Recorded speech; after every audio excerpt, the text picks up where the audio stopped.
بسم اللہ الرحمن الرحیم۔ آج میں آپ لوگوں سے ایک درخواست کرنے، ایک گزارش کرنے اور ایک عرض کرنے کے لیے آیا ہوں۔ میں یوٹیوب چینل پر روزمرہ زندگی سے وابستہ مسئلے اور ان کے مسائل ڈھونڈتا ہوں اور قرآن اور حدیث کی صحیح بات آپ لوگوں کو پہنچاتا ہوں۔ میں ہرگز آپ سے یہ نہیں کہہ رہا کہ آپ جائیں میرے چینل کو سبسکرائب کریں یا میری ویڈیو کو لائک کریں، مت کریں۔ اگر آپ کا ضمیر نہیں مانتا ہے تو آپ چینل بھی سبسکرائب نہیں کریں اور ویڈیو کو لائک بھی مت کریں، پر خدا را کم سے کم آپ جائیں اور وہ ویڈیو دیکھیں جو اس وقت ہماری اشد ضرورت ہے۔ میں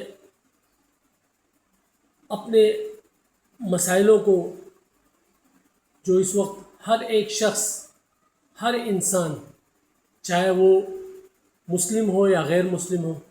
یا کسی بھی فقہ سے اس کا تعلق ہو، میں ان مسائل کو لے کر حاضر ہوا ہوں اور میں قرآن اور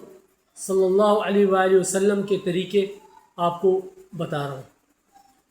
طلاقیں ہو رہی ہیں، کاروبار بگڑ رہے ہیں، غصہ عروج پر ہے، ہر گھر میں پیچیدہ بیماریوں نے ڈیرا ڈال دی ہے، نماز کے بارے میں ہمیں نہیں معلوم، لا الہ الا اللہ محمد رسول اللہ کا مقصد ہم نہیں جانتے، اور غسل کا طریقہ ہمیں نہیں آتا، وضو ہمیں نہیں معلوم۔ تو میں اپنی طرف سے یا کوئی من گھڑت کہانی یا یہ کہہ کر آپ کو نہیں بتاؤں گا کہ یہ حدیث میں آیا ہے، بلکہ اگر حدیث میں آیا ہے تو کہاں پر آیا ہے اس کا حوالہ دے رہا ہوں،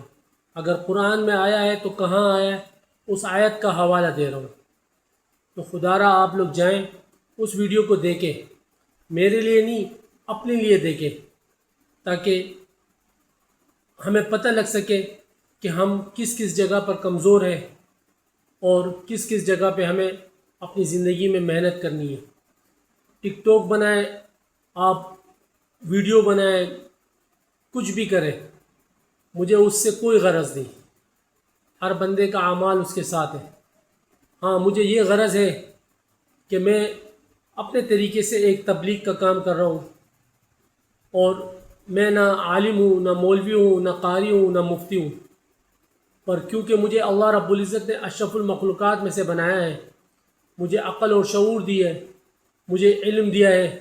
میں کتابیں پڑھ سکتا ہوں اور قرآن کو تھوڑا بہت سمجھ سکتا ہوں، اور اسی میں آپ لوگوں کو جو مجھے معلوم ہے وہ میں آپ لوگوں کے ساتھ شیئر کرتا ہوں۔ اگر آپ کو اس ویڈیو میں کوئی بات گوارا نہ ہو، اچھی نہ لگے ہو، تو بھی مجھے کومنٹس کر کے بتا دیجئے، تاکہ میں اپنی اصلاح کر سکوں، میں اپنی اس غلطی کو سدھار سکوں اور کوشش کر سکوں کہ دوبارہ میں ایسی غلطی نہ کروں۔ السلام علیکم ورحمۃ اللہ وبرکاتہ۔